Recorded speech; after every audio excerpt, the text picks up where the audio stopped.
I'm sorry I missed yesterday. There will be 2 chapters today, chapter 23 and chapter 24. Exceedingly well made, said the man who was running a warm cloth over Edward's face. A work of art, I would say.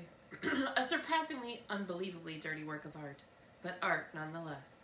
And dirt can be dealt with, just as your broken head has been dealt with. Edward looked into the eyes of the man. Ah, there you are, the man said. I can see that you are listening now. Your head was broken. I fixed it. I brought you back from the world of the dead. My heart, thought Edward, my heart is broken. No need to thank me, the man said. It's my job, quite literally. Allow me to introduce myself. I am Lucius Clark, dial mender. Your head, may I tell you, will it upset you? Well, I always say the truth must be met head on.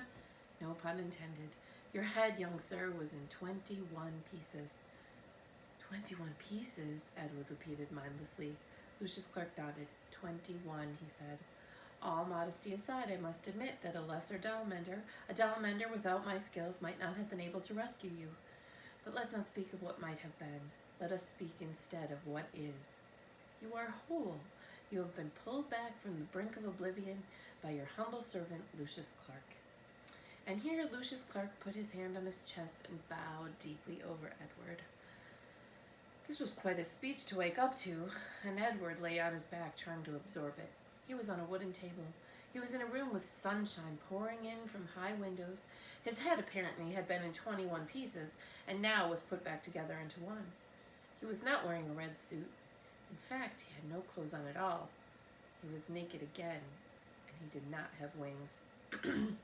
And then he remembered Bryce, the diner, Nellie's, Neil swinging him through the air. Bryce. You are wondering, perhaps, about your young friend, said Lucius. The one with the continually running nose. Yes, he brought you here weeping, begging for my assistance. Put him together again, he said. Put him back together. I told him, I said, young sir, I am a businessman. I can put your rabbit back together again for a price. The question is, can you pay this price? He could not, of course, he could not. He said that he could not. I told him then that he had 2 options, only 2. The first option being that he seek assistance elsewhere. Option 2 was that I would fix you to the very best of my considerable abilities, and then you would become mine.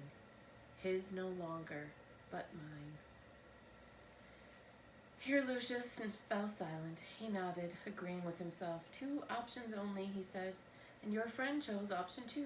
He gave you up so that you could be healed. Extraordinary, really. Bryce, thought Edward. Lucius Clark clapped his hands together. But no worries, my friend, no worries. I fully intend to keep up my end of the bargain. I will restore you to what I perceive to be your former glory. You shall have rabbit for ears and a rabbit for tail.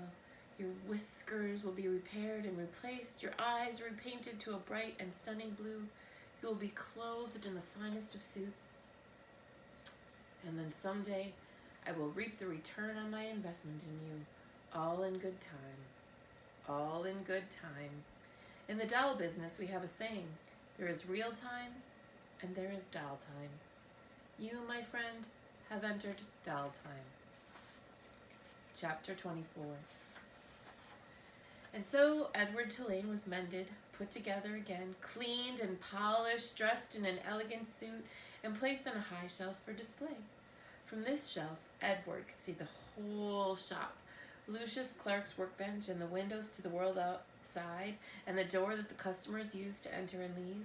From his shelf, Edward saw Bryce open the door one day and stand in the threshold, the silver harmonica in his left hand flashing brilliantly in the sunlight, flooding in through the windows.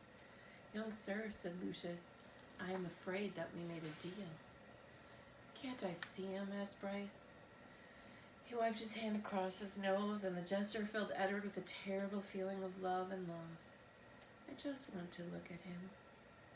Lucius Clark sighed. You may look, he said. You may look, and then you must go and not come back. I cannot have you in my shop every day mooning over what you have lost.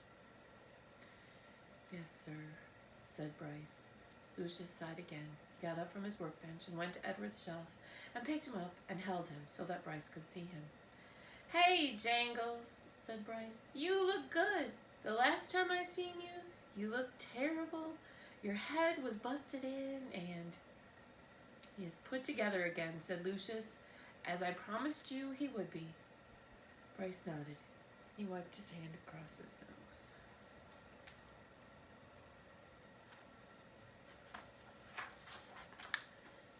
Can I hold him?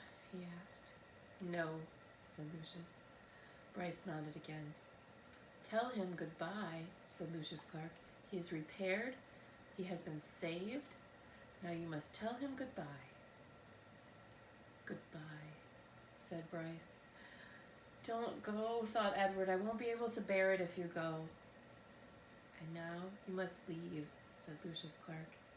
Yes, sir, said Bryce. But he stood without moving, looking at Edward. Go, said Lucius Clark. Go. Please, thought Edward. Don't. Bryce turned. He walked through the door of the dollmender's shop. The door closed. The bell tinkled.